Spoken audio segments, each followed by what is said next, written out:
Lamine Yamal ne mérite pas de jouer au FC Barcelone. Non, non. Il ne mérite pas de jouer au FC Barcelone. Son talent est plus que le FC Barcelone. Il est inadmissible de voir que le gamin travaille. Les gars, ça part dans le néant. Il est inadmissible de voir que le gamin donne tout jusqu'à la fin, mais ça part dans le néant. Mettez Lamine Yamal au PSG, vous allez voir quelque chose. Mettez Lamine Yamal au Bayern Munich, actuellement, vous allez voir quelque chose. Lamine Yamal, vraiment, non, c'est de trop. Alors l'équipe, je suis vraiment vexé. Vous savez très bien qu'ici, on fait les matchs débriefs. Permettez-moi de vous faire le débrief complet du match FC Barcelone, Atlético de Madrid. Et c'est parti. Salut ça l'équipe, j'espère que vous allez bien. Moi, c'est MC Joli. Si on passe 100% football, tout c'est de l'actualité. Si vous êtes nouveau à la page, n'hésitez pas à vous abonner, de partager au maximum car c'est ça qui fait le référencement. Comme je tiens toujours à dire, c'est gratuit. Tu likes, tu partages, tu t'abonnes. Je suis sûr qu'il y a quelqu'un de l'entourage qui peut aimer ce que je fais. Donc du coup, n'hésite pas à partager et abonne-toi. Moi, je suis toujours précis dans tout ce que je suis en train de dire l'équipe. Alors le FC Barcelone, venez les gars, venez, on doit causer. Qu'est-ce qui ne va pas avec l'affaire? Toujours d'avoir des rouges en LDC à chaque temps. Non, faudrait qu'on soit sérieux. Parce qu'en 2023-2024, il y a Aoro qui a eu ça face au PSG. En 2024-2025, il y a Pokubazi qui a eu ça face au Benfica. Et aujourd'hui, en 2025-2026, c'est encore ce même Pokubazi qui vient avoir ça face à l'Atlético de Madrid. C'est quoi avec les cartons rouges en LDC? C'est quoi le problème? C'est quoi le problème? Revenons sérieux.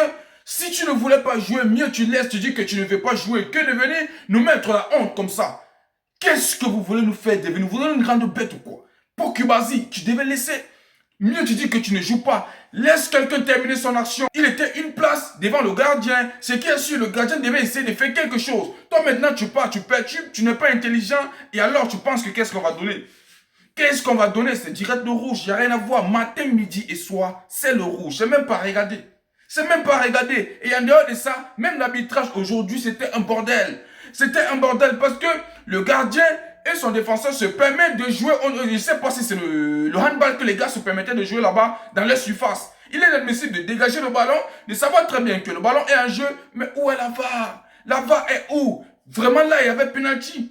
Il y avait penalty, on ne regarde pas ça. Oui, on a perdu aujourd'hui, mais les gars, il y avait trop d'injustice dans ce match-là avec l'arbitrage. Vraiment, trop de fautes que le gars n'admet pas. Et alors, c'est quoi? C'est quoi l'équipe? Non, ça, il y en a marre. Mais bref, faudrait que je me calme. Je vais essayer d'être objectif vis-à-vis de ce débrief pour que tout le monde puisse consommer comme il se doit. Et alors, si un mauvais classement que Hansi Flick a eu à proposer aujourd'hui, quand je regarde, je constate que c'est un classement 4-2-3-1. Les gars, c'est quoi ça? C'est quel genre de classement ça? Avec ça, on va s'en sortir avec quoi? Non, regardez, dites-moi un peu. 4-2-3-1. Ça, c'est quel genre de classement alors que nous sommes en train de jouer un Atlético de Madrid qui a de la revanche? Est-ce que ça, c'est un classement digne de ce nom pour aller affronter un match de la LDC? Non, mais dites-moi la vérité, est-ce que c'est normal? Si directement on tombe sur les stats, rien à dire. Le FC Barcelone aujourd'hui, même si on a perdu, peut-être qu'on est fâché, c'est parce qu'on n'a pas gagné ces 7. Mais on avait tout le match aujourd'hui de bout en bout. Que ce soit la première période ou la deuxième période. Les gars, on était en pétard. Parce que voici ça, ça dit tout. En termes de tir, on était à 15. En termes de tir cadré, on était à 8. En termes de possession, 55. Passe, tout ça, aujourd'hui on était largement supérieur. On avait la domination de jeu, beaucoup de tirs ainsi que la possession. Mais l'efficacité offensive, gros handicap avec le carton rouge qu'on a eu aujourd'hui. Tandis que l'Atlético de Madrid était ultra réaliste. Peu d'occasions, mais les gars ils ont inscrit 2 buts. Les défenses solides, gardien décisif, tactique parfaite de Diego Simeone. Et les gars, qu'est-ce que vous allez nous dire? Qu'est-ce que vous allez me dire? Ça nous prouve de jour en jour que il ne faut pas trop prouver que toi tu es là pour gagner un match. Parce que quelqu'un qui est même nul peut venir gagner un match. Et c'est ce que les gars ont fait aujourd'hui. Ils n'ont pas trop prouvé. Les occasions qu'ils ont eues, directement, ils ont transformé en but. Alors que nous, on avait des occasions. Aujourd'hui, on avait des occasions, mais on n'a pas pu faire quelque chose de grand vis-à-vis de ce match. Et alors, si on revient sur le match, que ce soit la première période ou bien la deuxième période, on était très bien précisé que le match a commencé très très fortement aujourd'hui. Là, le FC Barcelone avait la possession de balle. Nous, on pensait que les gars devaient faire quelque chose de bien, mais on s'est trompé. Alors, ça a beaucoup secoué. Certes, on a eu le premier but qui a été marqué par Mathieu Raffort, mais malheureusement, ça a été refusé parce que Lamine Yamal était hors. Parlant même de Lamine Yamal, là, les gars, je ne sais pas ce que moi je peux dire pour ce petit. Il s'est coupé 8 points aujourd'hui. Quand on regarde toute la note de tous les joueurs du FC Barcelone, le gars était encore pétard. C'est pourquoi je suis en train de dire que ce petit-là, il ne mérite même pas de jouer là-bas.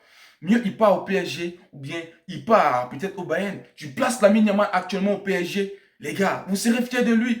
Il est inadmissible de travailler et de savoir que ton travail part en ruine. Non, ça ne s'explique pas. Ça ne s'explique pas, les gars. Oh, putain de merde. Alors, le match a continué de bout en bout. Tout le monde essaie de chercher les failles, mais il n'y avait pas. Alors, ça n'a pas tardé à la 45e minute parce que le carton rouge, là, ça vient même tomber dans peut-être les 42e minutes. Ça n'a pas tardé. Julian Alvarez est venu transformer ça en un tir extraordinaire qui était dans le fond des filets. Là, vous allez vous permettre de rire. Le Real Madrid dit qu'on nous avait mis ça. Aujourd'hui, nous-mêmes, on a reçu ça, l'équipe.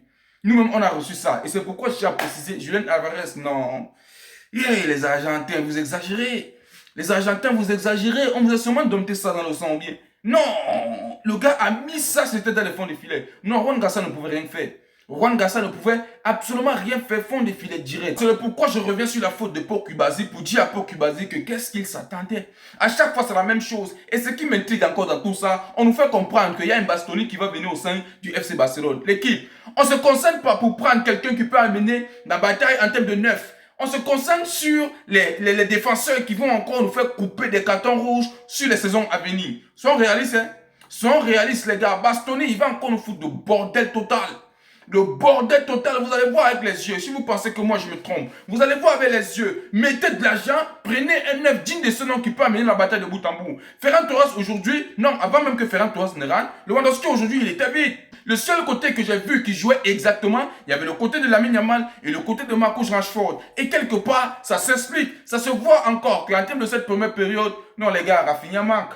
Rafinha manque, il n'y a rien à dire. Rafinha manque matin, midi et soir. Rafinha, c'est pas Rashford. C'est quand on va dire à Rashford que Rashford, tu es un bon joueur. Mais ton problème, ce sont les finitions. Il va se vexer. Lui-même, il a vu aujourd'hui, c'est un bon joueur. Il court, il essaye, mais les gars, il n'est pas intelligent. Il n'est pas intelligent. Nous, tout ce qu'on veut, c'est le but. Mais il n'a pas inscrit de but aujourd'hui. Il n'y a pas de but. Et qu'est-ce qu'on va gagner dans tout ça? Qu'est-ce qu'on va gagner dans tout ça? Lamine Yamal se permet de travailler à chaque temps, sachant très bien qu'il peut avoir la chance de couper une Champions League. Alors les gars, ça part en ruine. Ça part en ruine. À 18 ans, il vit un calvaire comme ça. Mais qu'est-ce qui ne va pas avec vous? Depuis 2015 qu'on n'a pas gagné une Champions League. Vous allez me dire que non, actuellement, nous sommes leaders de la Liga. Les gars, ça ne suffit pas. Là où on place la Champions League, vous pouvez placer la Liga. Est-ce que vous pouvez placer la Liga là où on place la Champions League? Mais donner la Champions League à Lamine Yamal, permettez à sorte que Lamine Yamal puisse être en compétition avec tout le monde. Mettez-vous ensemble, travaillez. Pour Cubazi, si tu ne voulais pas jouer aujourd'hui, tu devais sortir. Et alors, Gérard Martin, non, les gars, c'était catastrophique. C'était catastrophique, même si on était de bout en bout. Vous savez très bien que nous, on est exigeants. Vous avez bien joué, vous détenez tout, la possession, tout. Mais au final, qu'est-ce qu'on a eu de bon? On n'a pas eu la victoire, parce que c'est ce qu'on recherche. Si on n'a pas la victoire, à quoi ça sert tout ce que vous avez fait là? Non, mais soyons sérieux l'équipe. Soyons sérieux. Je tiens à préciser, vous avez bien joué aujourd'hui. Mais il n'y a pas de victoire, ça part dans le néant. Ça part dans le néant. Alors la première période aujourd'hui, on dominait de bout en bout. Il n'y avait rien à dire. L'Atlético de Madrid n'avait même pas la possession de balle. Même une seconde. Même une seconde. Ils ont pu avoir des occasions. Ils n'ont pas tardé. Ils ont marqué. Parce que la personne qu'on appelle Simeone, vous savez très bien qu'il court, non? Non, là-bas c'est une fusée. Quand tu vois Simeone sur l'action, il faut laisser. Il faut laisser, il était face à face avec Juan Garcia. Juan Garcia devait faire quelque chose vis-à-vis de ça. Et non seulement ça, si Juan Garcia ne faisait pas quelque chose et que Simeone se permettait de marquer, on était toujours sur l'effectif de 11-11. Ça pouvait nous aider à mener la bataille de bout en bout, peut-être d'égaliser et de gagner le match. Mais là, tu viens, tu climatises avec le rouge que tu prends directement, tu sors et tu penses que nous, on va continuer la mise comment avec 10-11.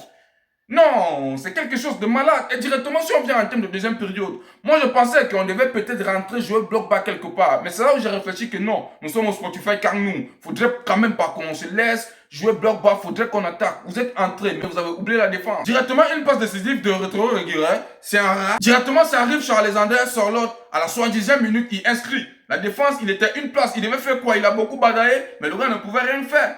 Mais le gars ne pouvait rien faire. Les gars, on était beaucoup compétents aujourd'hui, mais on était stérile. Parce que on a oublié la défense, on était juste devant en train de chercher ce qu'on peut faire. Mais les gars, il fallait réfléchir aujourd'hui. Il fallait réfléchir aujourd'hui. Si on voulait gagner, les gars, on devait savoir que on est là, on doit jouer intelligemment. Parce que Simeone, lui, il est sorti là-bas, il n'a rien fait. Vous avez vu comment le match est fini? Il n'est même pas resté pour apprécier parce qu'il sait très bien que ces jeunes n'ont rien foutu dans ce match. Parce que non dominé de bout en bout. Directement, il est sorti, il est parti. C'est là que je tiens à préciser, non, il y en a marre. Il y en a marre. Revenons à la raison et faisons les choses dans la normale. On ne peut pas passer. Non, moi je rêve cette Ligue des Champions. Hein. Moi je rêve cette Ligue des Champions. On ne peut pas passer devant une Ligue des Champions comme ça. On doit la gagner. On doit gagner cette Ligue des Champions. Alors, le match retour, faites le maximum d'efforts de faire les choses comme il se doit. Sans ça, tout le monde se vexe.